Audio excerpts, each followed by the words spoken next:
Welcome to our Hong Kong Brief program. Today, we're diving into the latest happenings in Hong Kong.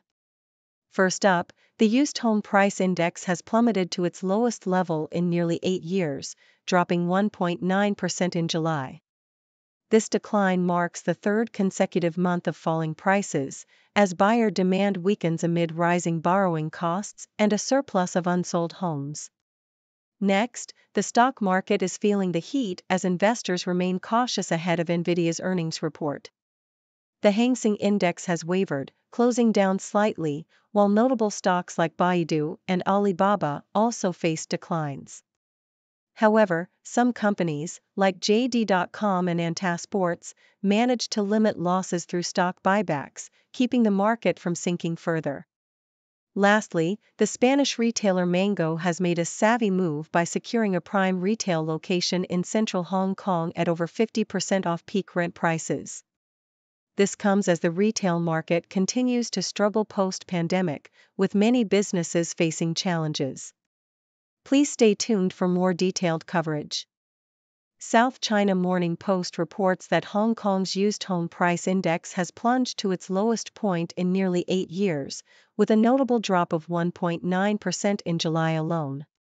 This decline marks the third consecutive month of falling prices, reflecting a broader slump in the property market exacerbated by a surplus of unsold homes and the highest borrowing costs in over 2 decades. The index for second-hand homes fell to 296.8, a stark contrast to the fleeting optimism seen earlier this year when the government eased some stamp duties. The cumulative effect of these factors has led to a 4.7% decrease in lived-in home prices throughout 2023, leaving many homeowners feeling the weight of a stagnant market. In another report, South China Morning Post highlights the wavering performance of Hong Kong stocks as investors brace for Nvidia's earnings announcement, which is anticipated to provide insight into the health of the AI-driven market rally. Amidst regional market weaknesses, the Hang Seng Index experienced a slight decline, with tech stocks taking a hit. However, strategic stock buybacks from major companies like JD.com and Anta Sports products helped to cushion the losses, showcasing a mix of cautious optimism and underlying market volatility. While some stocks faced significant drops, others like Anta saw an impressive rise due to their proactive buyback plans, indicating a complex landscape for investors navigating these uncertain times. Lastly, South China Morning Post examines the evolving identity of Hong Kong in the face of mounting pressure to align more closely with mainland China. The article reflects on the city's historical spirit of dynamism and risk-taking that once made it a beacon of opportunity. Yet, recent surveys reveal a troubling trend among the youth, with many showing disinterest in employment, highlighting a disconnect with the city's entrepreneurial legacy. As Hong Kong seeks to redefine its role, balancing the need for alignment with Beijing while preserving its unique character becomes crucial. The chief executives focus on leveraging Hong Kong's strengths as a financial and trade hub, while fostering tourism and international ties, represents a strategic effort to navigate this delicate balancing act and reimagine a vibrant future for the city.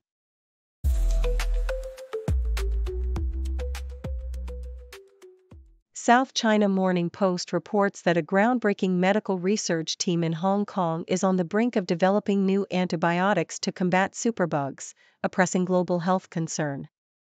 After 8 years of rigorous research, the team has identified 1,000 bioactive molecules, with 5 showing effectiveness in laboratory and animal tests against drug-resistant bacteria.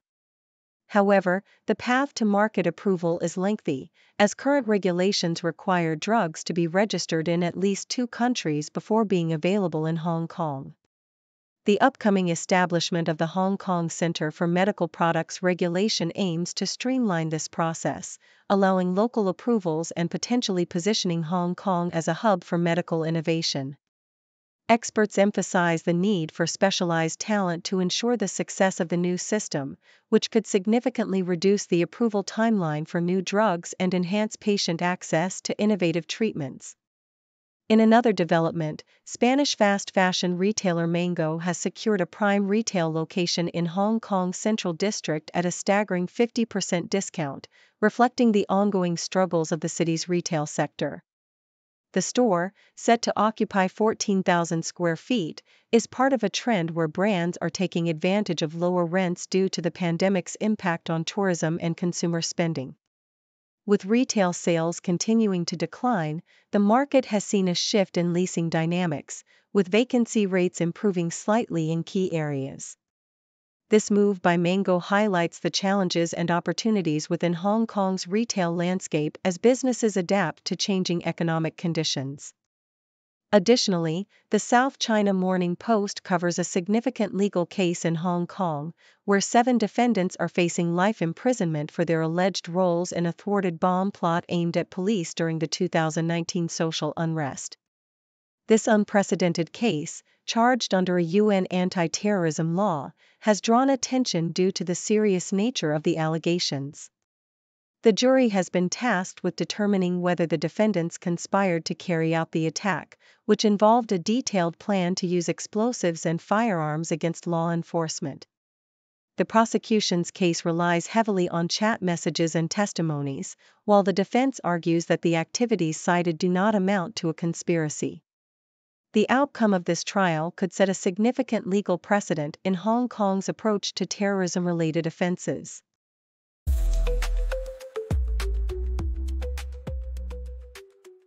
South China Morning Post reports that Asia is on the brink of war, with prominent Chinese academic Xing Yongyan attributing the escalating tensions to the United States and its allies.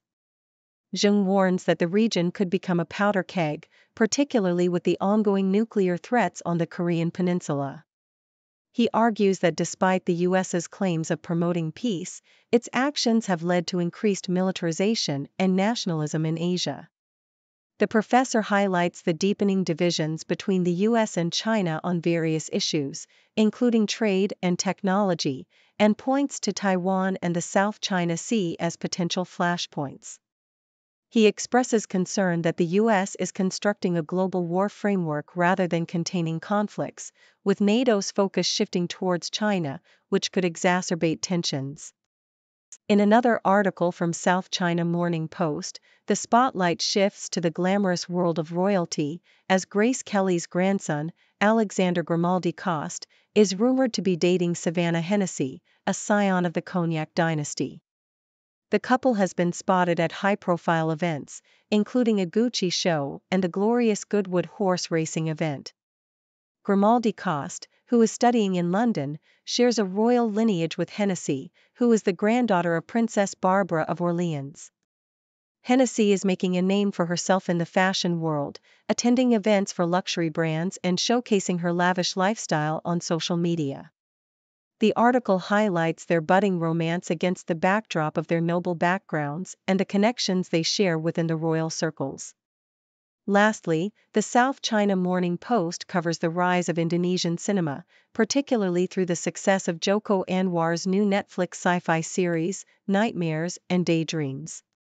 The show, which explores local social issues through a fantastical lens, has received critical acclaim and reflects a burgeoning era for Indonesian storytelling on global platforms. Anwar discusses how the series addresses relevant themes, such as the challenges of caring for the elderly in Indonesia, while also highlighting the country's rich narrative potential. With Netflix investing in local content, Anwar and other filmmakers are breaking new ground, showcasing the evolution of Indonesian cinema that resonates both domestically and internationally. The article emphasizes the collaborative spirit and diverse voices emerging in the industry, signaling a bright future for Indonesian films on the global stage.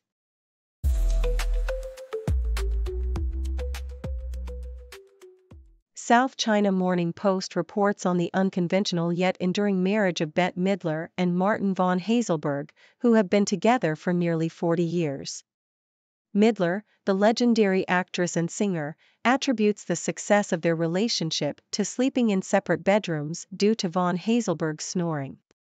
Their whirlwind romance began when Midler proposed after just 6 weeks of dating, culminating in a wedding officiated by an Elvis impersonator in Las Vegas. Von Hazelberg, a multifaceted individual, has had a colorful career as a performance artist, commodities trader, and visual artist, with his work even showcased at MoMA. Despite his various pursuits, he remains a devoted husband and father, earning accolades from Midler and their daughter Sophie for his loving nature. The Telegraph presents a controversial guidance issued by Hong Kong's education authorities, suggesting that teenagers should engage in badminton as a means to manage their sexual desires and avoid premarital sex. This 70-page document, aimed at children aged 12 to 14, includes peculiar recommendations such as playing badminton together if feelings of arousal arise. Critics have lambasted the guidance as regressive and out of touch, questioning the practicality of such suggestions. Lawmakers have voiced their concerns, arguing that these recommendations reflect outdated thinking, while the Education Secretary defends the materials as a protective measure for children navigating a complex society. The South China Morning Post highlights ongoing human rights concerns in Xinjiang, 2 years after a UN report accused the Chinese government of potential crimes against humanity. The UN's Office of the High Commissioner for Human Rights, OHCHR, stated that problematic laws and policies still persist in the region, despite dialogues with Beijing. The report, which detailed the persecution of Uyghurs and other ethnic minorities, has prompted calls for urgent action from the international community. While the US and EU have imposed sanctions on Chinese officials linked to oppressive policies, the situation remains grim, with activists expressing disappointment over China's lack of compliance with UN recommendations. The complexities of international relations continue to unfold, as trade agreements are affected by these pressing human rights issues.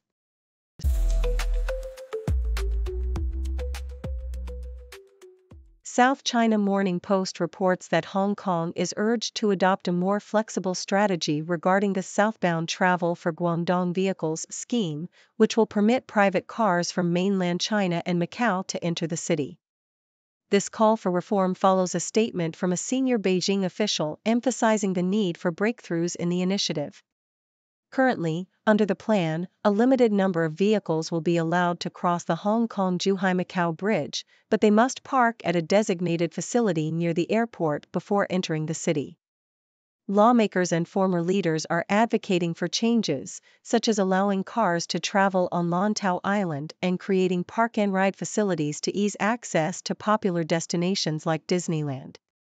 Concerns about driving habits and traffic bottlenecks have also been raised, stressing the need for a more targeted approach to attract high-spending tourists. South China Morning Post highlights the significant slowdown in profit growth for Nongfu Spring, China's leading bottled water producer, amid fierce competition and a challenging economic landscape. In the first half of the year, the company reported a profit of 6.24 billion yuan, marking an 8% increase, which is a stark contrast to the 25.3% growth seen in the same period last year. Revenue also saw a decline in packaged drinking water sales, while the company anticipates robust growth in its tea beverage segment. The increase in promotional activities has impacted gross margins, reflecting a shift in consumer behavior towards value-driven choices in the wake of economic concerns. As retail sales growth slows, consumers are increasingly seeking bargains, leading to a preference for discount products. South China Morning Post covers the disappointing outcome for Hong Kong's men's cricket team in the Malaysia Tri-Nations T20I final, where they faced off against Kuwait for the third time. Despite earlier losses, hopes were high for a turnaround, but Kuwait triumphed decisively, winning by 8 wickets with 37 balls remaining. The standout performance came from Ravijah Sandaruan of Kuwait, who scored an impressive unbeaten 102 runs, setting a T20 record for his team. Hong Kong managed to post a total of 146 runs, with contributions from Zishan Ali and captain Nizakat Khan, but it was not enough to withstand the onslaught from Sandaruan. Nizakat, however, was recognized as the player of the series for his consistent performance throughout the tournament.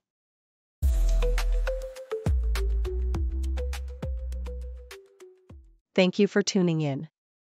The content above showcases the latest briefing reports and analytical synopses, thoughtfully curated by the 6do team.